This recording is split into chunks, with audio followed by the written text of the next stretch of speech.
Hey, Frank Boudreau back with you again. Another piece out of my book, Everyday Leader. Hope you get a chance to pick that up. It's out on Amazon and all the other bookstores available to you.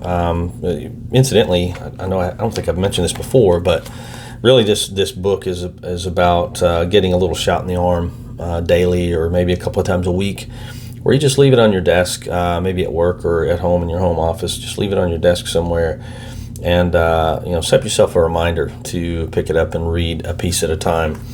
Literally, there's over 100 leadership principles and tips, and I use a lot of story and illustration to illustrate the leadership principles, because quite honestly, none of the leadership principles in there are brand new. They're things that we've been hearing about, thinking about, and talking about for decades and actually centuries. Basically, I just give my perspective on those things and, visual ways to look at those things. Not visuals in like pictures, but stories and illustrations in a story format, examples of how to apply or how those principles apply to our lives. And so if you get a chance, pick that up. And again, it's not ever intended to be a read cover to cover. It's really intended to just, pick it up every once in a while, read something out of it, let that simmer, chew on that for a few days, and then pick it up and read the next one.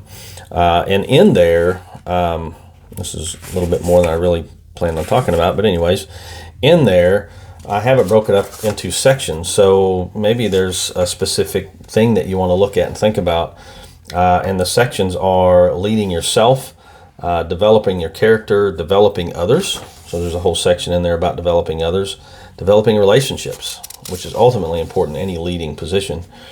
Another section on managing your time, and others developing you, which basically is talking about, seeking out mentors and people that can feed into and pour into your life. So anyway, if you get a chance, pick it up.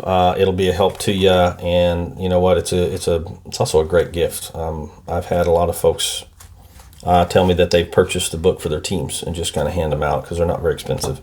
They're less than $10 on Amazon. So anyway, today, and I'll have to be brief because I just went through so much of that I wasn't intending to.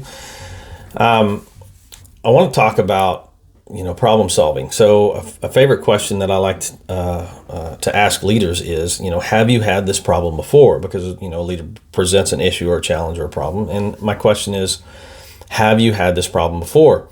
And I love what John Foster Dulles said. He said, the measure of success isn't whether or not you have a tough problem to deal with, but whether it is the same problem that you had last year. So, the question is, what are you doing if you have a repeat problem? So let me just get to the basics of it. Let me get simple. If you have a repeat problem, then whatever you've done up to this point hasn't gotten to the source of the problem or the core of the problem, or what we often call the root of the problem. So you need to dig deep. So as soon as you recognize, oh man, this has happened time and time again, you're going to have to get past the surface. You're going to have to go deeper, and it might get messy, and it might be difficult, it might be challenging, but you have to get to the source of the problem. What's generating the problem?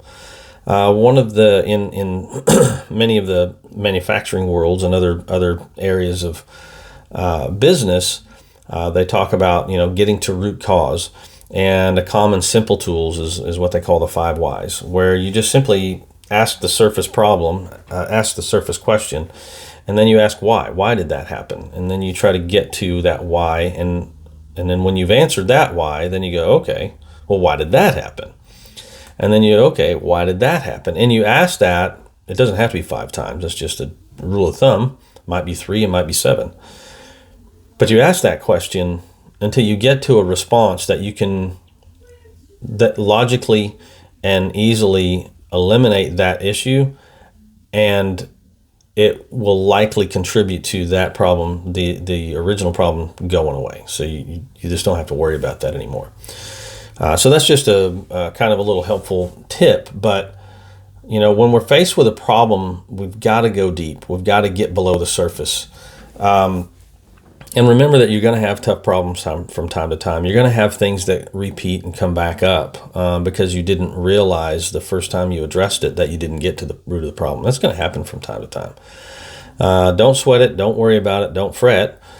Just realize, okay, we haven't eliminated the root cause of this yet. So let's dig down, dig deep, go into the, asking that why question. Let why be your favorite question.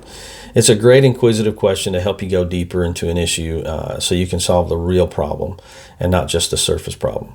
So I hope that helps you. Put that stuff into practice in your everyday life as well as your work life, and you'll benefit from it. So I hope that helps you. See you next time. See ya.